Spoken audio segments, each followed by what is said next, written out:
Well, good day to you all. This is Big John K on Blackpool, and this is number 4, the 4th of my visits to Blackpool, which this particular one is still 1992, and this time we're going to visit the Blackpool Pleasure Beach, of which was founded in, let's have a look, founded in 1896 by Alderman William George Bean. That's a mouthful, big long name there. 1896, and this is our visit to the Blackpool Pleasure Beach. As we've already seen in the previous productions, the Illuminations and the Blackpool Trams, and as I say, as promised, the Christ Tram Museum will be coming up. We've got the conversion done, and all I've got to do now is get Rockin' Ron over here next Friday, and we'll do the interview, the voiceover, and talk you through the visit to the Christ Tram Museum, and that was, I believe, in 1993, so bit of nostalgia there. Okay. Pleasure Beach, as you can see, it's got a lot of its very original rides here. This is very unusual gallopers, as they call them, as traditional roundabouts with the sort of pitched top on them, original ones that has steam engines in the centre, so they had a smokestack up in the middle, and the steam engine then actually turned the ride and worked the steam organ that played the music as you rotated. This one actually goes back to Victorian times, and is still in full, as you can see, still in full working order. And in a moment, there it is, the Maxim flying machine. This is original, and we'll be seeing a little bit more of that later on. The gondolas have been changed, but the actual mechanics of the whole thing, of which if you go into the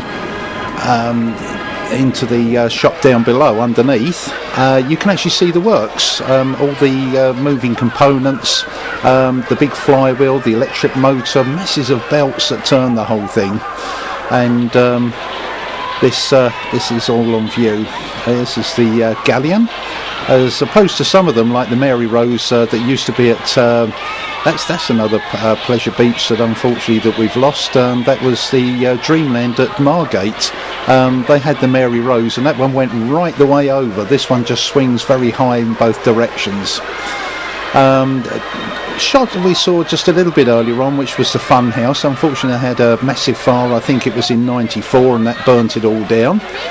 And this again is one of the early rides here, which was one of the wooden built rides, and this is the water splash.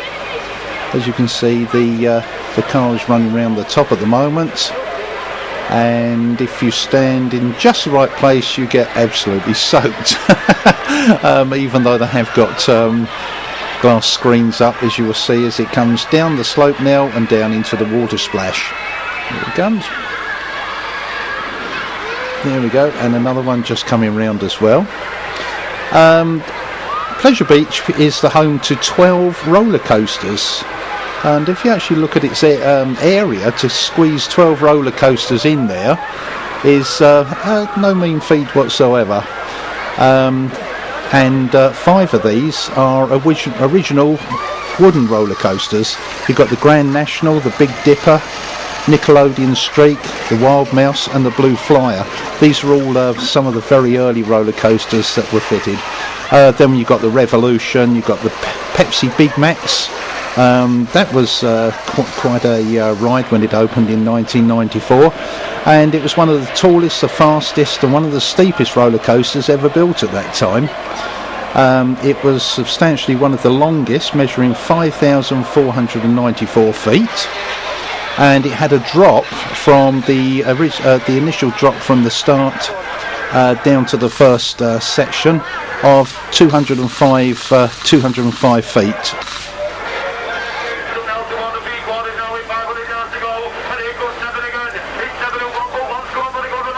Also, there's a lot of sideshows as well, and here we've got the camel racing. This is good fun. The staff will dress up as part of the atmosphere in Arrow costumes. Here, this is the Maxim flying machine. Even I've braved this one. I went on there myself, and it's great fun. But as I say, it's one of the original rides that goes back to when Pleasure Beach first opened. The gondolas were much different in those days, not so much like they are now, rocket ships. And I don't know if you can see just to the right, going round just in the bottom right hand corner, as I've moved the camera to the left, there's the octopus, which again was one of the very early rides. Also they boast the Wild Mouse. Again, that was made of wood, and that was quite fast. That's quite an exciting ride to go on. Unfortunately, I didn't pluck up enough courage to go on that, but my son, he loves all of the rides. He goes on everything. But as I say, I think the monorail and the miniature railway, I braved that. That's where they had one of these steam. It's diesel driven, unfortunately. It wasn't a real steam engine, unfortunately. But back in when it was originally built, it was steam driven. There's the Revolution, one of the first looping attraction rides. This is the Tokyo Express. Unfortunately, in subsequent years when we went there, unfortunately there was a nasty burnout, and one of the motors completely burnt out and caught fire, and I think that was demise of the Tokyo Express. But yeah, it's very fast and furious, and it was built into quite a small area with a lot of track, and it crossed over itself in several places.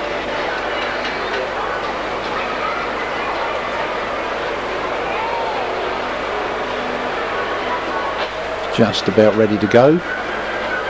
Automated voice tells you to keep your hands inside at all times and don't stand up on the ride. Here he goes.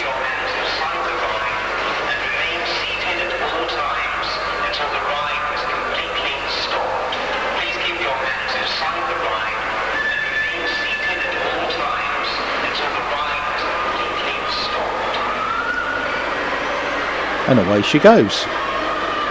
DC Motors drive this thing. As you go in there, you can, under the covers, you can actually smell the carbon burning. Oh dear, it's brings back a lot of old memories. It's a very fast and furious ride.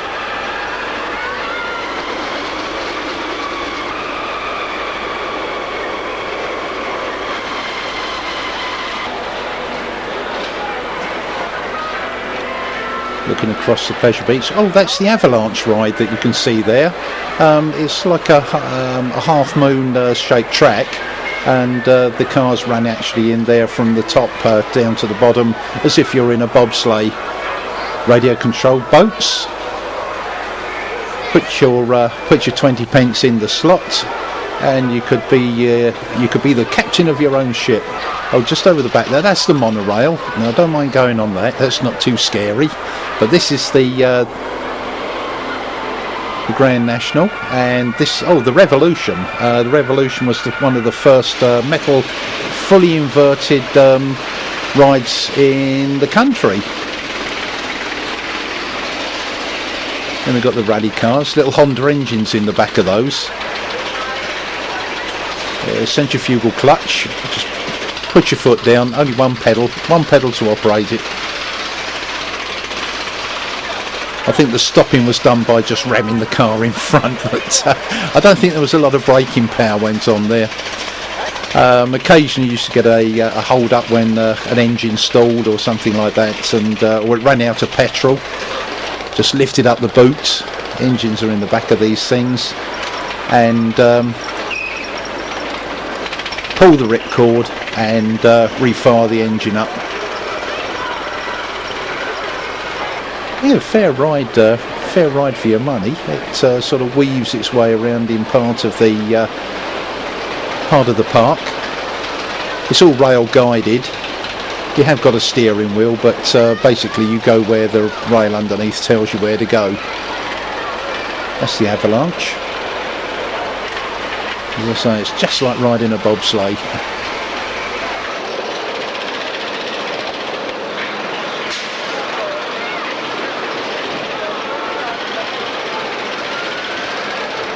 Well, it looks like the time is just about running out on us on this particular production. It's quite an exciting day that we had there, and there's another, I think there's about another 2 of these from the Pleasure Beach. So anyway, keep watching, and glad you're enjoying what you're seeing, and hope to see you soon.